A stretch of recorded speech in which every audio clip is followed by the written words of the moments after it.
안녕하세요. 닥터리입니다.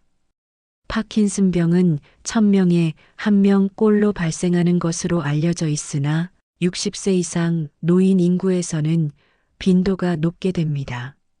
한국인들은 파킨슨병 발병 유전자를 가지고 있어 다른 인종에 비해 발병 위험이 더 높다는 것이 연구 결과이니 누구라도 예외가 될 수는 없습니다.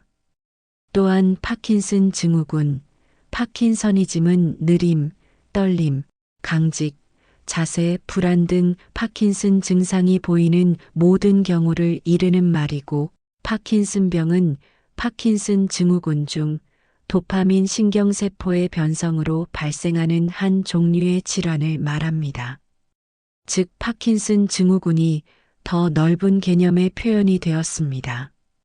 파킨슨 증후군은 신경퇴행성 질환들과 2차성 질환으로 나뉘는데, 신경퇴행성 질환들은 주로 이상 단백이 신경세포에 쌓여서 신경세포가 괴사하여 발생하게 되는데, 여기에는 파킨슨병, 진행성 핵상마비, 다계통 위축증, 루이소체 치매, 피질기저하 변성과 같은 병들이 포함됩니다. 이 중에 가장 흔한 것은 파킨슨병입니다. 파킨슨병을 제외한 진행성 핵상마비, 다계통 위축증, 루이소체 치매, 피질 기저하 변성과 같은 병은 파킨슨 증상 외에도 치매, 자율신경계 장애, 눈 움직임의 장애 등 다른 추가 증상을 보입니다. 이 때문에 파킨슨병 외에 다른 종류들을 비전형적 파킨슨 증후군이라고 부르죠. 파킨슨병의 증상은 중증도에 따라 5단계로 구분합니다. 1단계는 증상이 어느 한쪽으로 국한된 경우이고, 2단계는 증상이 양쪽 팔이나 혹은 다리에 모두 나타나지만 신체의 균형을 유지하는데 지장이 없는 경우, 3단계는 증상이 진행되어 경도 혹은 중등도이고 신체 균형의 유지가 어려워지나 독립적인 일상활동은 가능한 경우, 4단계는 증상이 중증으로 심하여 일부 일상활동에 보호자의 도움이 필요하나 아직 도움 없이 걷거나 서 있는 게 가능한 경우, 마지막으로 5단계는 독립적인 움직임이 불가능한 상태로 휠체어나 침대에 전적으로 의존하게 되는 경우를 말합니다. 파킨슨병은 느린 운동, 정지시 떨림, 근육 강직, 질질 끌며 걷기, 굽은 자세와 같은 증상, 일명 파킨슨 증상을 특징으로 하는 진행형 신경퇴행성 질환을 말하는데, 19세기 말에 이 질환을 처음 보고한 영국인 의사 제임즈 파킨선의 이름을 따서 현재의 이름이 붙었습니다. 현대의학에서 파킨슨병의 발생 근본 원인은 정확히 밝혀지지 않았지만 위에서 언급되었듯이 연구를 통해 실마리를 찾아가고 있습니다. 파킨슨병 하면 대체로 휴식성 손 떨림을 떠올리지만 손 떨림이 없는 경우도 많이 있습니다. 거의 항상 나타나는 증상은 느리고 폭이 작은 동작이죠. 걸을 때 보폭이 줄어들고 글씨도 계속 쓰다 보면 처음에 비해서 크기가 줄어드는 것을 볼 수 있고 얼굴의 근육들도 덜 움직이게 되어 표정이 무표정해집니다. 이 때문에 파킨슨병 환자들 중에는 우울증으로 먼저 치료를 받는 사람들이 꽤 있게 되며 얼굴 표정이 줄어들면서 입이 저절로 벌어지는데 이 때문에 자기도 모르게 침이 흐르기도 합니다. 목소리의 크기도 줄어들고 자고 있다가 몸을 잘 뒤척이지 못하기 때문에 자는 것이 불편하다는 사람도 있습니다. 과거에는 파킨슨병은 운동 증상만 있는 병으로 생각했지만 파킨슨병에도 운동 증상 외에 다른 증상이 생깁니다. 앞서 언급한 치매 외에도 환각을 경험하는 일이 많습니다. 환각은 파킨슨병 치료에 사용되는 약에 의해서도 생길 수 있고 파킨슨병 자체에 의해서도 생길 수도 있는데 또한 우울증의 빈도도 크게 증가합니다. 환시, 치매, 우울증과 같은 비운동 증상이 발생한 환자들은 그렇지 않은 환자들에 비해서 진행이 빠르고 더 증상이 나쁜 편입니다. 거기에 더해 치매까지는 아니더라도 인지 기능의 장애는 매우 흔하게 발생합니다. 집중력이 떨어져서 무심코 하는 일은 쉽게 잊어버리게 되죠. 파킨슨병은 뇌 사진을 찍었다고 진단이 내려지는 병이 아닙니다. 신경과 전문의에 의한 병력 청취와 신경과적 진찰로 확진이 내려집니다. 뇌 MRI나 SPCT, PET 등 뇌사진 촬영 검사는 파킨슨병과 비슷한 증상을 나타내는 다른 신경계 질환들이 의심될 때 정확한 진단을 내리는 하나의 보조수단으로 사용합니다. 따라서 대부분의 경우에 신경과 의사의 진찰만으로 진단이 내려진다고 보면 되겠습니다. 참고로 본태떨림이라고도 불리는 수전증은 파킨슨과 관계없는 상염색체 우성적인 유전적 질병인데 파킨슨병의 증상인 휴식성 손떨림은 손의 움직임이 없을 시에만 수전증이 나타나게 되며 일상적인 일을 위해 손을 움직일 시 떨림이 사라지게 됩니다. 이에 비해 본태떨림의 경우 움직임과 관계없이 항상 수전증이 보여지게 되며 특히 손을 움직일 경우 수전증이 더욱 악화되게 됩니다. 특이하게도 술을 마시게 되면 손 떨림이 사라지게 됩니다. 한편 알파 시누클레인에 의한 신경퇴행이 지속되면서 모든 증상은 시간이 갈수록 나빠지게 됩니다.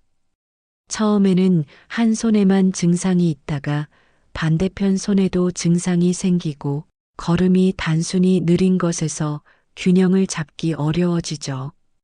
걷고 있으면 몸은 앞으로 계속 가는데 발이 쫓아가질 못해서 종종 걸음을 치다가 넘어지는 일이 생기게 됩니다. 말기에는 극단적인 운동장애 때문에 침상에서만 누워서 생활하게 되기도 하는데 운동 증상뿐 아니라 대뇌피질까지 손상되는 단계에 이르러서는 인지기능 저하, 환시, 자율신경계 장애 등과 같은 증상도 발생합니다. 특히 인지기능 장애의 경우 일반인에 비해 그 빈도가 현저히 높으며 치매가 생기는 환자로 범위를 제한해도 그 발생률은 정상인의 2배를 넘습니다. 그 외에 삼킴 곤란, 구음 장애 등이 보이며 자율신경 실조증으로 인한 기립성, 저혈압, 변비 및 다한증이 나타나기도 하죠. 다만 발병에서 말기 증상까지 진행하는 경과는 약을 먹느냐 아니냐에 따라 완전히 달라집니다. 파킨슨병에 대한 약물이 발견되지 않았던 시절에는 파킨슨병은 루게릭병과 거의 같은 수준의 비극이었습니다. 아무것도 못하고 침대에 누워서 죽을 날만 기다리는 수준이었으나 1940년대부터 레보도파가 개발되고 이를 먹을 수 있는 제형으로 개발하면서 현재는 루게릭병은 물론이고 치매보다도 경과가 양호해졌습니다. 2009년에 영국에서 조사된 보고를 보면 파킨슨병 환자들의 수명은 정상인의 수명에 비해 불과 몇 개월 정도 짧은 수준이다 라고 발표했었고 미국 질병통제예방센터 분과위원회에서는 파킨슨병으로 인해 수명이 줄어든다는 증거는 없다고 발표하기도 했으니 파킨슨병으로 앓고 있다 하더라도 수명에는 크게 이상이 없습니다. 파킨슨병을 앓고 있는 환자들을 위한 비약물적인 방법으로 운동이 도움이 되는 것으로 알려져 있습니다. 많은 신경퇴행성 질환에서 많이 걷기를 권하지만 파킨슨병에서는 단순히 걷기보다는 하체의 근육을 만들 수 있는 운동을 더 권하는 편입니다. 국내에서는 파킨슨병 환자를 대상으로 운동을 가르치는 곳이 드물고 환자들이 혼자만의 운동을 하기가 어려워 대체로 운동을 계속하지 못하고 중간에 그만두게 되는데 이는 매우 안타까운 현실입니다.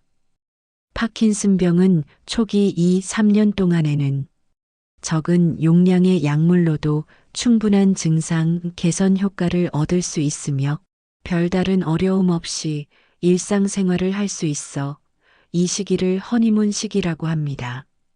그러나 허니문 시기가 지나고 레보도파를 복용한 지 3년에서 5년 정도가 되면 운동, 동요와 이상운동증의 운동합병증이 발생하기 시작합니다. 레보도파를 복용하면 약효가 올라와 운동 증상이 좋아졌다가 다음 레보도파를 복용할 시간이 가까워지면 약효가 떨어지면서 운동 증상이 다시 나빠지게 되는데 이러한 운동 증상의 기복을 운동 동요라고 하고 따라서 파킨슨병의 초기에는 하루 2~3회의 약물 복용으로 증상이 충분히 조절되지만 병이 진행하면서 복용하는 약의 용량이 증가하고 약효의 지속 시간이 짧아져 약 복용 횟수가 하루 4번에서 5번 정도까지 늘어납니다. 또한 약효가 과하거나 또는 약효가 오르거나 떨어지는 시기에 환자의 의지와 상관없이 저절로 몸이 움직이는 이상운동증이 발생할 수 있습니다. 이상운동증은 파킨슨병의 발병 연령이나 병의 진행 정도, 레보도파 복용 용량 등에 따라 차이가 있기는 하지만 레보도파 치료를 시작한 지 3년에서 6년 정도 지난 환자의 33%에서 54%까지 나타납니다. 미국 국립생물정보센터에 의하면 파킨슨병은 병 자체가 기대 수명을 단축할 정도로 치명적인 것은 아니라고 발표하였습니다. 다시 말하면 파킨슨병 환자의 기대 수명은 일반인의 기대 수명과 차이가 나지 않습니다. 특히 파킨슨병의 치료약인 레보도파가 나온 이후 파킨슨병 환자와 일반인의 평균 수명에는 차이가 나지 않습니다. 다만 파킨슨병의 진행 과정과 치료 중에 생기는 여러 가지 합병증이 수명에 영향을 주게 됩니다. 예를 들어 넘어져서 골절이 생기거나 삼킴곤란에 의해 흡인 폐렴이 발생한 경우 적절한 시기에 치료받지 않으면 치명적일 수 있습니다. 건강보험심사평가원 자료에 따르면 2020년 한 해 동안 파킨슨병으로 의료기관을 찾은 환자는 11만 1311명으로 2016년 9만 6499명보다 약 15.3% 증가했습니다. 파킨슨병의 유병률은 연구 방법과 인종에 따라 차이가 있기는 하지만 65세 이상에서 약 12%로 알려져 있으며 연령이 증가할수록 유병률과 발병률이 증가합니다. 현재까지 파킨슨병의 치료나 증상에 도움이 되는 것으로 알려진 음식은 없습니다. 적절한 체중을 유지하기 위해 영양분을 골고루 섭취하고 규칙적인 식습관을 유지하는 것이 좋습니다. 파킨슨병 환자에게는 변비가 흔하고 약물 부작용으로도 변비가 발생할 수 있습니다. 충분한 야채와 과일을 섭취하는 것은 변비 증상을 개선하는 데 도움이 되고 물을 많이 마시는 것은 변비와 기립저혈압에 도움이 됩니다. 파킨슨병 환자분들은 보행장애, 특히 가속보행이나 보행 동결이 있는 경우와 자제, 불안정이 동반된 경우 낙상의 위험이 높습니다. 낙상할 뻔한 적이 있거나 실제로 낙상을 경험한 환자라면 반드시 담당 주치의에게 알리시고 약물 조절을 받거나 보행 동결을 줄이는 보조적인 방법들에 대해 교육을 받는 것이 필요합니다. 그리고 파킨슨병 환자의 80% 이상에서 삼킴곤란이 나타날 수 있다고 알려져 있으며 이러한 삼킴곤란은 삶의 질을 떨어뜨리고 흡인 폐렴과 같은 합병증 발생의 위험성을 높이게 됩니다. 삼킴곤란은 파킨슨병의 초기부터 후기 사이의 어떠한 시기에서도 발생 가능하며 음식이나 음료를 잘 삼키기 힘들거나 삼킴 후에 기침이 발생하거나 삼키던 음식이나 음료가 목에 걸리는 것과 같은 다양한 증상으로 나타날 수 있습니다. 이러한 삼킴 곤란이 심해져 발생하는 흡인 폐렴은 파킨슨병 환자에서 가장 흔한 사망의 원인이므로 이에 대한 주의와 진단, 그리고 관리가 필요합니다. 오랜 약물 복용으로 운동합병증이 발생한 환자에게는 약물 치료 이외에 수술적인 치료를 시행하기도 합니다. 파킨슨병의 수술 요법에는 조직 파괴술과 뇌신부 자극술의 두 가지가 있고 파킨슨병을 예방할 수 있는 음식이 따로 있지는 않지만 고른 영양분의 섭취가 중요합니다. 특히 파킨슨병 환자는 변비가 흔하게 발생하기 때문에 하루 6잔에서 8잔의 물과 과일이나 야채를 많이 드시는 것이 도움이 됩니다. 또한 단백질이 많은 음식은 도파민 약물의 흡수에 영향을 줄 수 있으므로 오전 시간에는 피하고 저녁 시간에 섭취량을 늘리는 것이 좋습니다. 환자의 치료에는 보호자의 역할도 중요하며 환자의 식사 시간을 일정하게 유지하고 정서적인 지지가 반드시 필요하며 환자의 활동을 고려해 집안 구조를 움직임이 편하게 변경하는 것이 좋습니다. 환자의 증상이나 상태 변화를 항상 유심히 살펴보고 기록하는 것이 좋고 움직임의 장애로 인해 사회 활동이 적어질 수 있는데 이는 우울증이나 인지 기능의 감소를 가져올 수 있으므로 식구, 친지 등과 어울리는 사회 활동을 유지하도록 하는 것, 그리고 악기 배우기나 그림 그리기 등 환자의 정서적인 취미 활동을 하는 것을 추천드립니다. 한편 특이하게 파킨슨병이 뇌에서 시작되는 것이 아니고 소화기관에서 시작된다고 주장하는 연구들이 계속 나오고 있습니다. 미국과 스웨덴 연구진에 따르면 청년기에 맹장을 떼어낸 사람의 경우 파킨슨병에 걸릴 위험이 19% 낮으며 파킨슨병에 걸린 사람 가운데 맹장 절제, 수술을 받은 경우엔 파킨슨병 발현 시점이 평균 3.6년 늦춰졌다고 하는 연구 결과도 있습니다. 결론적으로 요약하면 파킨슨병은 안정떨림, 운동완만, 경직 등의 운동 증상을 특징으로 하는 신경퇴행성 질환으로 신경세포의 소멸로 인해 뇌 기능에 이상이 생기는 것입니다. 노화로 인해 주로 60세 이상에서 발생하지만 유전자 이상으로 젊은 나이에도 나타날 수 있으며 초기에는 근육긴장 이상증이 나타날 수 있지만 약물 치료에 좋은 반응을 보입니다. 증상은 안정떨림, 경직, 운동완만, 자세 불안정 같은 운동 증상과 인지장애, 신경정신 증상, 수면 이상, 소변 증상 등이 나타납니다. 기본 치료는 증상 완화를 위한 약물 치료이며 레보도파가 일반적으로 사용되며 운동 합병증이 발생한 경우 수술이 필요할 수 있습니다. 걷기, 뻗기 운동 및 근력 운동을 꾸준히 하고 균형 잡힌 영양 섭취와 규칙적인 식습관을 유지하는 것이 도움이 됩니다. 감사합니다. 남일의원 닥터리였습니다.